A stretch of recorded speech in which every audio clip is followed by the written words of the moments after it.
bisa kelar. Selamat pagi semuanya. Sekarang kita masuk dalam sesi renungan kita hari ini. Ada renungan kita hari ini terambil dari kitab 2 Samuel pasal yang ke-7 ayat yang ke-14 sampai dengan ayat yang ke-15. Saya baca buat teman-teman semuanya. Aku akan menjadi bapaknya dan ia akan menjadi anakku.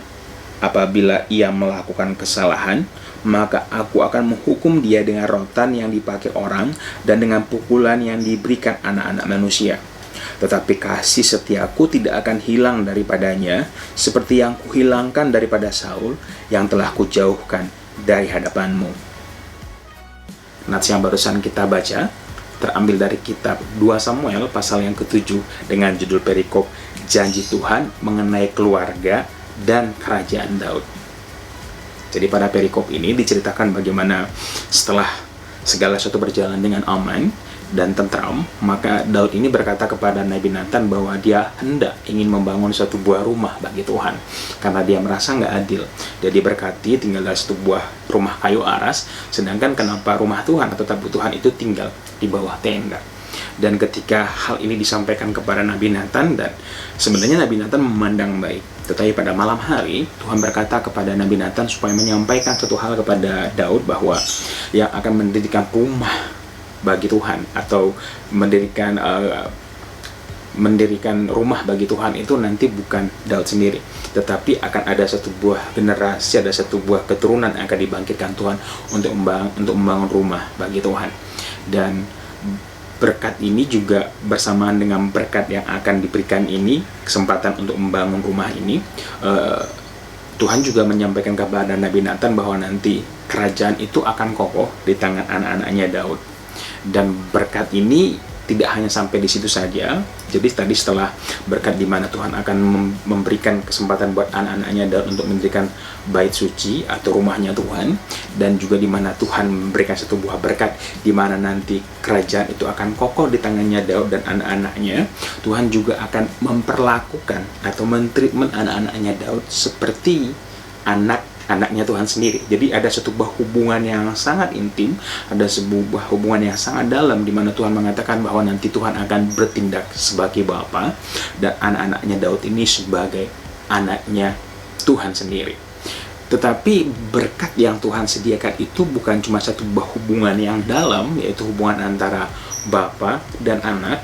Ya, tentu saja ini hubungan yang sangat indah yang Tuhan janjikan, tetapi ada juga satu buah hal bagaimana nanti Tuhan ini akan mentreatment anak-anaknya Daud. Di sini diceritakan bahwa nanti Tuhan akan mendisiplinkan anaknya Daud ini apabila ia berbuat salah, maka Tuhan akan menghukum dia dengan rotan dan dengan pukulan yang diberikan anak manusia kepada anak-anaknya.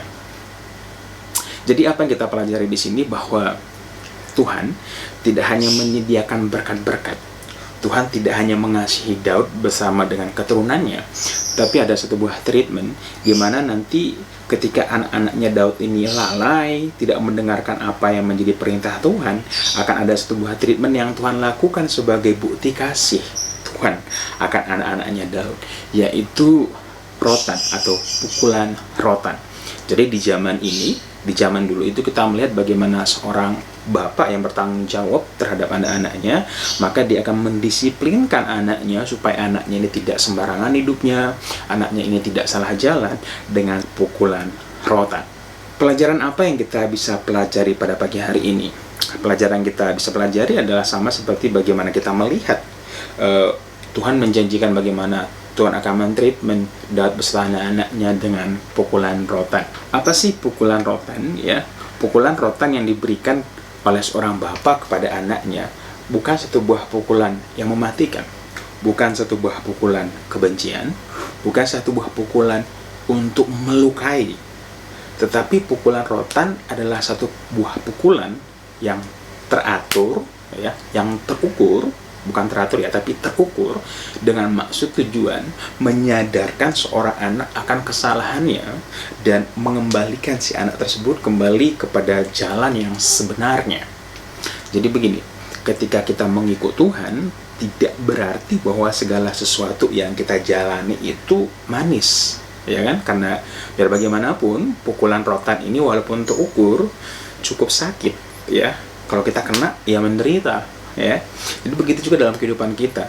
Jadi ketika kita ikut Tuhan, kita mengenal Tuhan, berjalan bersama dengan Tuhan, maka akan ada selalu momen di mana kita ini tidak peka. Akan ada selalu momen di mana kita melakukan suatu buah kesalahan karena mungkin kita saking percaya dirinya mengatakan bahwa Tuhan dalam aku dan aku dalam Tuhan, maka segala suatu tindakan yang aku lakukan berdasar dengan pengetahuan Tuhan. Tapi sekali lagi kita manusia ini abai, sehingga kita kadang-kadang melangkah di luar daripada apa yang Tuhan mau. Kita melangkah berdasarkan pikiran kita, pengetahuan kita, emosi kita kadang-kadang. Dan pada momen itulah Tuhan akan mendisiplinkan kita. Tuhan akan menempatkan kita dalam satu buah situasi yang rasanya menyakitkan. Tetapi sekali lagi, situasi di mana kita berada, penghukuman yang kita terima, itu merupakan satu buah disiplin yang Tuhan berikan dalam hidup kita supaya kita selalu memandang Tuhan, supaya kita selalu mengingat Tuhan, supaya kita menyadari bahwa ketika kita melangkah, kita nggak boleh melangkah sendirian, kita tidak boleh melangkah semaunya kita, tapi kita harus melangkah selalu berdasarkan apa kata Tuhan. Sehingga kita mengambil sebuah keputusan dalam hidup kita ini, kita nggak sembarangan, kita nggak gabah, tapi kita meluangkan waktu kita sedemikian rupa untuk mencari tahu apa isi hati Tuhan sebelum kita melangkah. Jadi sekali lagi, pada pagi hari ini simple banget gitu ya, kita remind kembali. Yang pertama adalah yang saya mau ingatkan kepada kita pada pagi hari ini, bahwa ketika kita ikut Tuhan, maka status kita sebagai anak Tuhan. Ada berkat yang Tuhan berikan dalam hidup kita, berkat pemeliharaan, ya kan, berkat kesuksesan itu menjadi bagian daripada hidup kita. Tetapi bagian-bagian daripada berkat ini ada satu buah berkat lainnya, yaitu disiplin. Ada rotan. Jadi ketika kita salah, Tuhan kadang-kadang akan pukul kita. Tapi sekali lagi, pukul kita bukan karena kebencian, pukul kita supaya kita kembali ke jalannya Tuhan, supaya kita nyadar bahwa hidup kita ini yang pimpin adalah Tuhan, bukan diri kita sendiri. Jadi balik lagi, menjadi anak Tuhan itu bukan berbicara tentang berkat melulu, tetapi menjadi anak Tuhan itu berbicara tentang disiplin, berbicara tentang bagaimana Tuhan mendidik kita dengan cara yang benar. So teman-teman, perenungannya mungkin pada pagi hari ini saya nggak tahu bagaimana keadaan teman-teman. Sekali lagi ya, kalau teman-teman lagi dalam kesulitan, maka atau teman-teman merasa dalam satu situasi yang nggak enak gitu ya, jangan terburu-buru merasa ditinggalkan, jangan terburu-buru menyerah ya, jangan terburu-buru untuk menyalahkan keadaan dan yang lain-lainnya. Coba renungi dalam hidup kita, apakah kita melakukan sebuah kesalahan, dan kalau ya, kita harus berdoa minta ampun kepada Tuhan. Tetapi ada satu hal yang menarik yang Tuhan janjikan kepada Raja Daud, dan juga saya percaya bahwa janji ini Tuhan berikan kepada kita, bahwa kasih setia Tuhan tidak akan undur, bahwa Tuhan tidak akan menarik kasih setianya. Seperti waktu itu bagaimana Tuhan menarik kasih setianya daripada Saul. Mungkin kita melakukan kesalahan, mungkin kita dalam keadaan sulit, tapi ingat Tuhan mengatakan bahwa Tuhan tidak akan menarik kasihnya kepada kita apabila kita bertobat tentu saja, dan Tuhan akan menyertai kita supaya segala sesuatu yang terjadi dalam hidup kita ini mendewasakan kita, mendisiplinkan kita, sehingga kita bisa melangkah tepat seperti apa yang Tuhan mau, sehingga keberadaan kita, apa yang kita kerjakan, segala sesuatu dalam hidup kita ini bisa dipergunakan untuk memuliakan nama Tuhan. So, judul renungan kita pada pagi hari ini mungkin bisa kita bikin dengan judul apa ya? Disiplin adalah bagian daripada kasih Tuhan. So guys, itu dia renungan kita hari ini. Sampai ketemu besok di hari yang ke-91. Tetap semangat baca Alkitabnya dan bacalah Alkitab kita secara utuh dan menyeluruh.